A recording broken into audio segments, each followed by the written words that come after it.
if you give a mouse a cookie, we're going to learn from this little challenging children's book what we need to be doing right now in today's giving economy. Okay, so we're going to learn some lessons from if you give a mouse a cookie. And here's the thing, I'm going to have a little bit of fun with it. I'm going to stretch it just a hair. This, if you know or don't know, this was the very first Reading Rainbow. If you give a mouse a cookie, food for thought, it was the very first Reading Rainbow episode ever. So we're going to pay some, hey, good morning, Nikki. We're going to pay some respects over to LeVar Burton today, I guess, by doing Give a Mouse a Cookie. I don't know, or public television. So if you know the book about Give a Mouse a Cookie, I'll explain it. This mouse shows up to this little boy's space and apparently wants a cookie. And the boy gives him a cookie. And the challenge, though, is if you give a mouse a cookie, he's then going to want a glass of milk. And after he drinks his glass of milk, he's going to want to look in the mirror. When he looks in the mirror, he's going to see he has a milk mustache. And when he sees a milk mustache, he's going to ask you for some scissors. And once he gets some scissors from you, he's going to cut his hair. And after he cuts his hair, he's going to ask you for a broom because he's going to want to sweep up. And then after that, he's going to ask you, and gosh, this mouse keeps asking and asking and asking. It's this slippery slope of if you give a mouse a cookie, like by the end of the day, you're worn out. If you watch the pages of the book, the boy is just like falling apart through the whole thing because this mouse is taking control of his life because the boy gave him a little cookie. And I thought it was interesting just kind of watching that whole spin cycle because at the end of the book, you realize that as he goes through all the things that he wants, eventually he gets a glass of milk. And he says, well, if he has a glass of milk, he's going to want a cookie. And then the whole cycle starts all over. And so today we're going to be talking about a couple things about giving, right? Because when I look at right now, I've talked about this a ton, the giving economy, right? We've been talking about the giving economy. And here's the thing with the giving economy, guys. We have to, and I really mean this in all sincerity, we have to realize in times of trials and tribulations in like our world, in our country, in our little tribes, everything that's going on, it becomes very apparent when we need to truly shift gears and be more giving. And it becomes really obvious. I mean, I just think about all the times that I've at least lived through tragedies in my own life, in my own world, and giving tended to be the one thing that bonded us, the one thing that really kept us together. And so I really think it's worthwhile to take serious, now that we're in this little pandemic thing, to really understand what it looks like for me to be able to give. And I want to open up a couple of rules for giving. And I don't mean it to be as staunch as that, but I do want to open up a couple of ideas about rules as it pertains to giving. And here's the reason why I want to do that. When I think about giving, if we're not careful about how we get into the box of giving, we can really quickly be taken advantage of, like this little boy in this book. And so having a few boundaries in giving is not a terrible thing. And so let's talk about that. If you give a mouse a cookie, the very first thing, it's an if-then. If you give a mouse a cookie, then it's an if-then train wreck, okay? We're only going to be talking about the giving. And so when I talk about the giving economy, guys, my wife asked me about this the other day. She goes, you say this a lot, but what do you actually mean when you keep talking about the giving economy? It's simple. We're in a time where there's a lot of people that we can recognize that have needs. And those of us who have the ability to give, and just making sure we draw the line there, all of us have the ability to give, okay? So all of us have the ability to give from somewhere. We're going to talk about that today. But all of us have the ability to give, and therefore we all should be, from the outpouring of our hearts and our souls, be giving.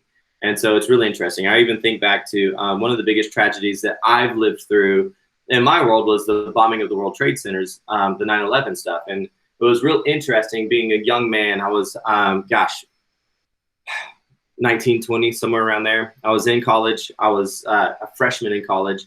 I was watching all of it kind of go into this weird spin cycle. What was neat about it is that I began to watch people who had really no connections whatsoever bond together because of this giving idea, this giving economy. And it was really supernatural to watch that happen. Like, gosh, the way churches came together and bonded was really phenomenal. The way people groups came together was phenomenal. The way we honored those who were in service, right? We always tend to honor those who are in service. Our first responders got a lot of honor from that.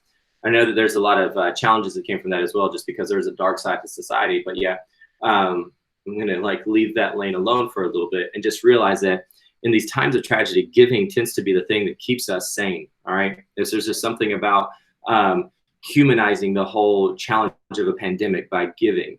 And those of us who have the ability to give, we should be giving. And so let's just talk about a couple of things. So if you give, we're going to talk about giving. So if you give, and that's going to be our big upstairs bubble. If you give, big G, I, V, E. If you give, then. The very first thing I want to talk about in the whole idea of giving, if you give, then really you need to come to a space to where you expect nothing in return, okay?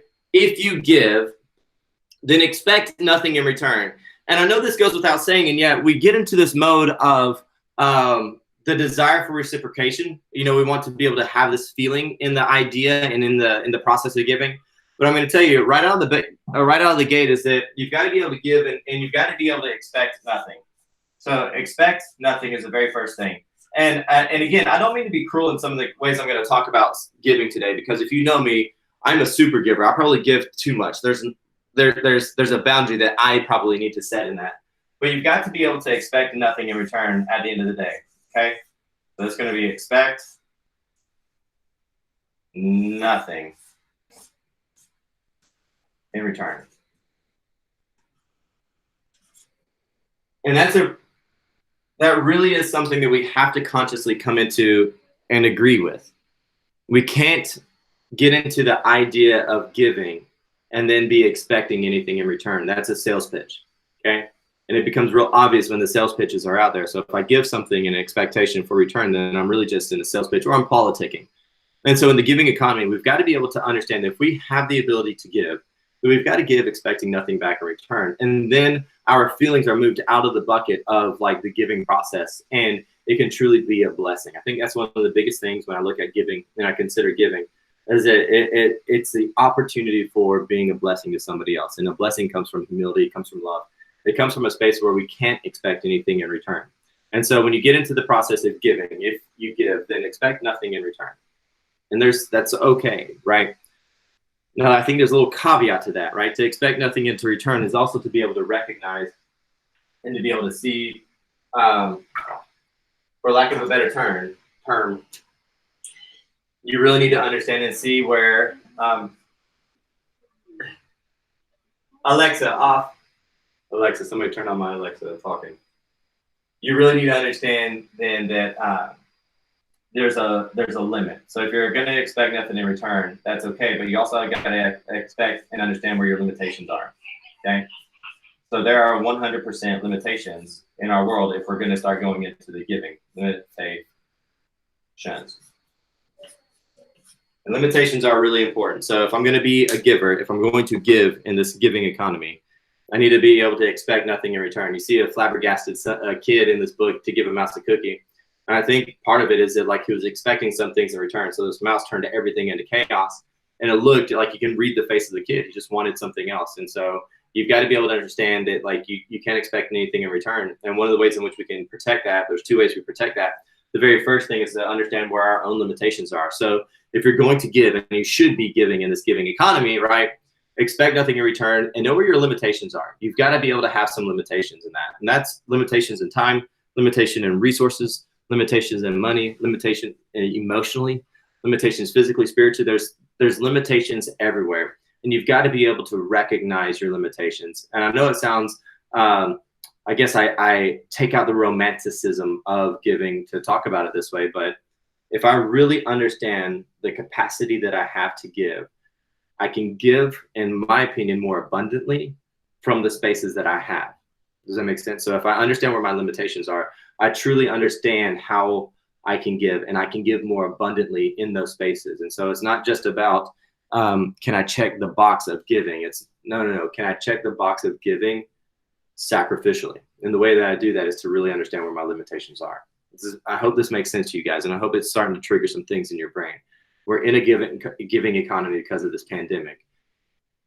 World events that are tragic tend to get us in that mode of the giving economy. And I think, again, it's because it it brings us to a point of solidarity, and it brings some sanity into our world.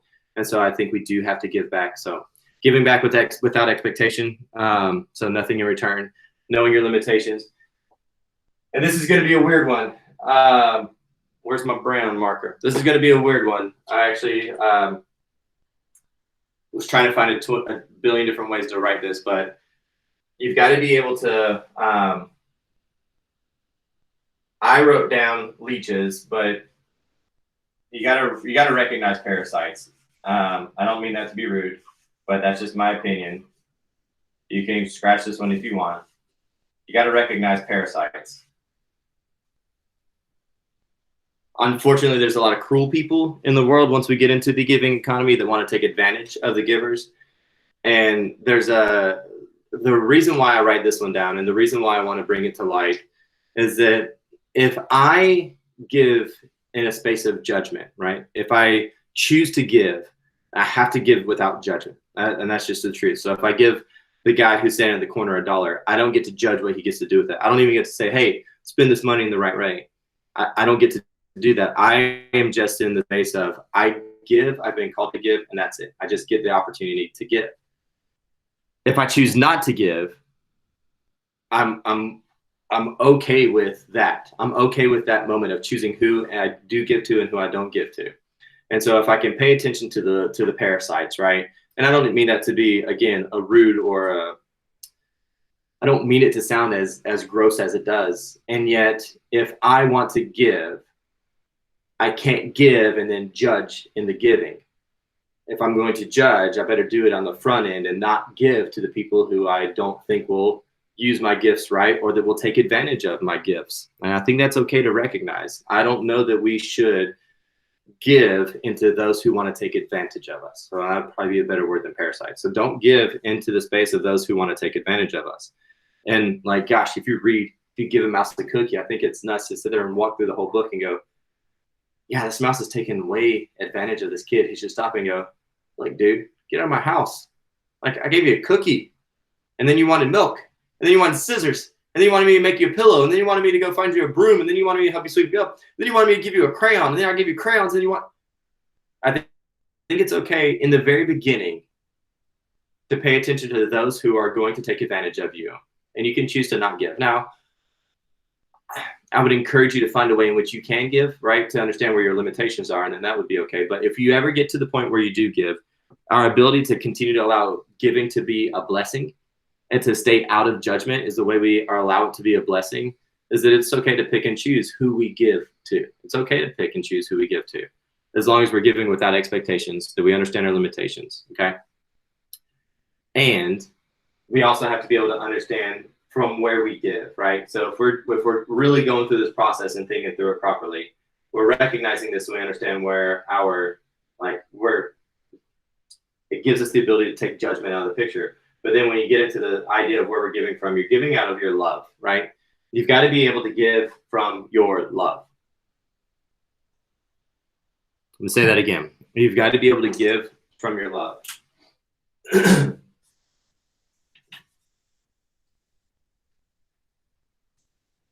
And here's why that's important. I don't feel inadequate in my giving, because it's hard not to play some comparison stuff. If I give out of my love, right? If I give out of my love, then I'm more than likely giving out of something that I do love. So if I give out of my love, gosh, if I'm giving from my heart and I'm a brilliantly talented baker, gosh, I'm going to start baking stuff. I'm going to start sharing that. If I'm just good at making things, I'm going to make stuff for people. If I'm a woodworker, I'm going to be a woodworker. If I can just help people with cars, I'm going to help people with cars. So we get caught up in this moment of like, well, how do I give? I feel so inadequate to give. Well, if I give from my love, there's always something that loves. And here's the cool thing about giving from what you love is that when we give from the things that we love, we actually come alive in those moments. When we give from what we love, we truly come alive in these moments. And so if we're recognizing, going through this whole idea of this crazy cycle to give a mouse a cookie perpetuated, we can really be a true giver and really bless people and really have meaningful moments when we give with the expecting nothing in return, understanding where our limitations are, recognizing those who are going to take advantage of us, so that then we can come from a space of giving from our love. And the other thing from giving from love is to be able to give in creativity. I think this is something that a word that is lost in the giving world is to give from your creativity or be a creative giver. There is nothing, absolutely nothing that can stop you from giving out of your spaces of creativity. There's so much opportunity out there. Gosh, my sister-in-law is absolutely one of the kindest people I think I've ever met. She really always thinks the way she thinks about people and how she interacts with them or gives to them or brings gifts or any of those things, like she's just very intentional about all that stuff. And immediately when all this started happening, she was one of the first people that I saw started stitching masks. She didn't even have a pattern yet. She just started kind of going through and making it. And every single night she just takes and she gives out of that. And again, I'm not giving her credit for being the first person to think of it, but when she saw the writing on the wall, she started making masks before like it became a Facebook fad. She had already donated a big stack of them. And so I think it's important like to really think about that creativity side of things. What can you give out of your creativity? How can you be a creative giver? I also want to think about and mention one of my agents that works in my office. Her name is Amy Lippincott, the Lippincott team. I'll paste her Facebook deal here so that you can see it later. But she went through and she made signs that just says, it's just got a little smile thing on it. And she went and put it in people's yards across her neighborhood. I asked her if I could have one in my yard because I thought it was brilliant. That's a really creative way to think about giving. And most people wouldn't consider that a giving bucket, but yet every single morning when I wake up and go for my walk, my kids love looking at that sign. They always talk about the smile sign. When I go by and I'm riding my longboard, because I'm a cool 38-year-old riding my longboard, I think it's awesome to see that little thing, to see her little sign that says smile. And so it's interesting. We believe that so often to be able to give, we have to give of money or resources or time. And yet that's a really simple thing to go and create a sign that makes you smile. There's the creativity that's come out of this pandemic has actually been a lot of fun to watch parades. Like who would have thought a parade would be one of the ways in which you could give back to somebody? And yeah, that's super creative to just go parade in front of somebody's house. The sidewalk chalk art, doing a sidewalk chalk so that as people are walking the neighborhoods more. And so when you think about it, you've got to be able to find ways in which you can give out of creativity, and nothing's really off the table when it comes to that. Like, gosh, just making somebody smile is a way in which you can give back. Now, if you have resources, obviously there are some people who will survive because of the resources we can give, but it doesn't just mean that we only ever are looking at our money, our resources, our time.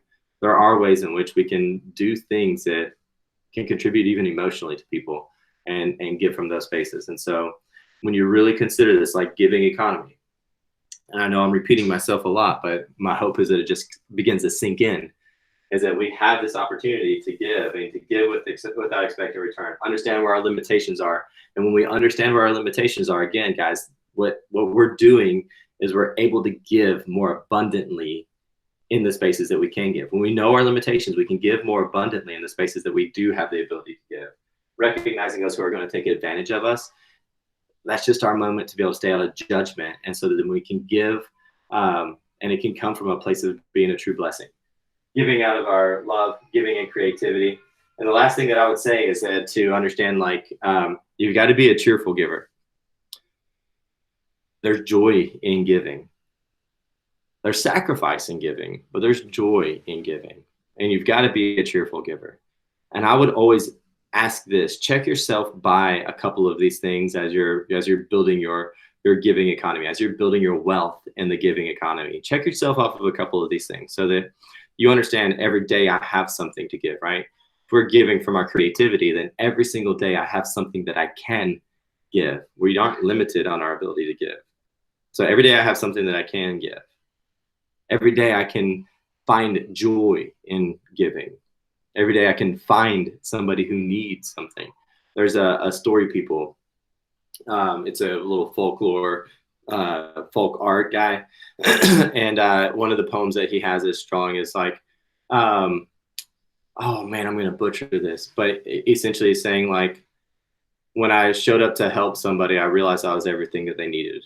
And I love that. When I showed up to help somebody, when I showed up to the world to help, I realized I was everything everybody needed. Anyways, I'm butchering it. I'll find a way to copy that as well. But it was a really great sentiment. when we're paying attention to them or recognizing that we're in the giving economy and that we can bring sanity by giving. Everybody needs a little bit of something right now. I don't care who you are. Everybody needs a little bit of something. And the way that's satisfied is really between each other. It's a giving economy. So just a quick review. To give a mouse a cookie, right? This boy's living in chaos where this mouse comes and takes over his world. And so to be able to give from a space that we can continually find the blessing and give in creating our own wealth from the giving economy. If we give, then we've got to be able to expect nothing in return. If we expect nothing in return, it can be pure and it can be a blessing. We've got to be able to know where our limitations are. If we know where our limitations are, then we can actually give more abundantly from our resources that we have, right? And that resource is a very broad word. If we know our limitations, we also need to recognize those who want to really take advantage of us. Then we just choose to not give in those spaces. And that's okay. If you really do that, then you're removing judgment after the giving, because if we give, we can't give in judgment. So you're removing the giving, and so they can be a true blessing. And then when we give, we've got to be able to give out of love. And when you give out of love, it probably means you're giving from something that you love to do. And in that space, the sharing back and forth of love is always an amazing thing. It's an infinite thing. And then you give out of your creativity, knowing that there's a lot of people who don't know what to do, and nothing's off the table. You can be super creative in your giving, and it turns into some of these really, really neat memory moments. Again, like these parades that are happening, and watching these little sidewalk things. I mentioned Amy Lippincott and the signs that she made. Like, all those little things are going to compound, and we will remember those moments when all of this floods away. We're going to remember the times when people showed up in those ways. And then the last thing is just to be the cheerful giver. That's biblical, right? I'm going to be okay with saying that. That's biblical. Be a cheerful giver.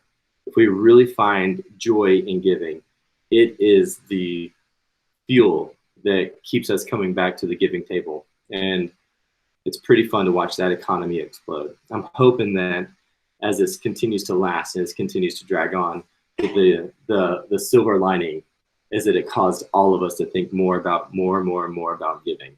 So that's To Give a Mouse a Cookie. And that's the lessons that I learned from reading this crazy children's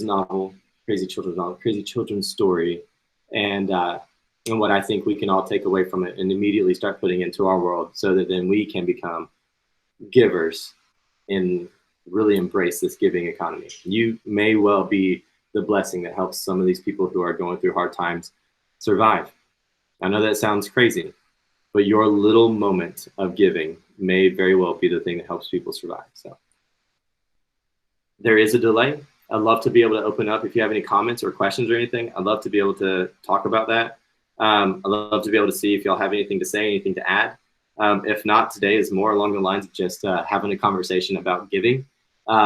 If you know me, you know I'm going to have this conversation about 1 billion times. I think we have to be able to give. We have all been blessed so abundantly. No matter what your situation is, there is some area in your life that you've been blessed with. There's some area in your life that we could all learn and grow from. There's somewhere that is of value for each and every one of us. And so we can definitely give back from those spaces which we're so filled. When I look at the giving economy and why I speak of it so much, and why I keep saying it all the time, like it's something that everybody understands and everybody knows, is that my goal is that it would be something that everybody understands and that everybody knows. I've watched every big major event that's happened in my lifetime, and I'm 38 years old, so there's not that many, but every single one that has happened that we're tied to, there's something special about everybody who chose to be givers in those moments, and the sanity that came from watching the givers, and the peace that came from watching the givers. And so what we're doing is really, in the giving economy, we're becoming the fruit of the Spirit to the world. That's it. We're just giving we are the fruit of the Spirit when we give. And so that's what I'll leave you with. Hope you're having a great day. I hope you have an amazing day. It is overclouded here in Houston, Texas, but that's fine. I got out and longboarded, so go do something, have fun. It is Friday. I do actually love the book Give a Mouse a Cookie, so I'm giving it a hard time, and yet it really is a great book. Go watch